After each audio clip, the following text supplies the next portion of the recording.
Toujours pour le réveillon de la Saint-Sylvestre, une de nos équipes a fait une immersion à la compagnie de Ouagadougou avec les sapeurs-pompiers.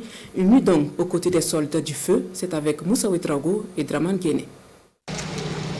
C'est la concentration maximale ici à la brigade des sapeurs-pompiers, compagnie de Ouagadougou. Plusieurs dizaines de soldats mobilisés. Un réveillon de Saint-Sylvestre avec les soldats de feu.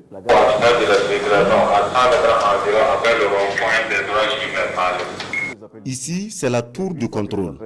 C'est dans ces bureaux que tombent tous les appels de secours. Les appels du 18. 6650 appels reçus jusqu'à cet instant. Il est 2 heures du matin. Et une fois que les appels sont reçus, les appels sont retransférés au niveau des autres centres de secours en fonction de la proximité de l'accident ou de l'incident. Alors, à Ouagadougou, comme vous le savez, nous avons 4 centres de secours. C'est le centre de secours de Bascoui où nous nous trouvons, le centre de secours de Bordogo, celui de Signoguin et celui de Boulmiogo.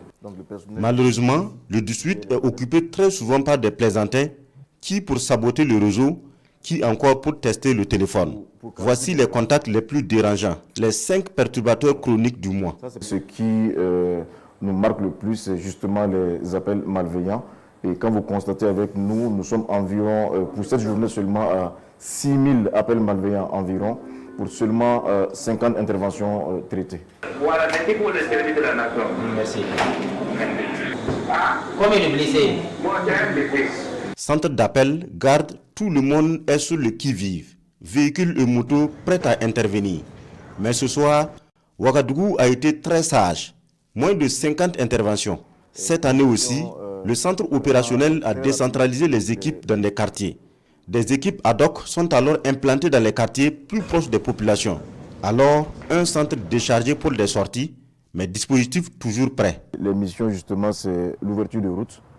Et elles peuvent aussi aller, comme on le dit dans notre jargon, conditionner la victime pour que les ambulances, une fois sur place, puissent les évacuer. Pour le réveillon, les sapeurs-pompiers reçoivent la visite du ministre des Armées et des anciens combattants. Vous participez aux opérations de sécurisation du territoire au même titre que les autres militaires, en plus de votre mission de protection civile. Et donc je tiens à saluer cet engagement.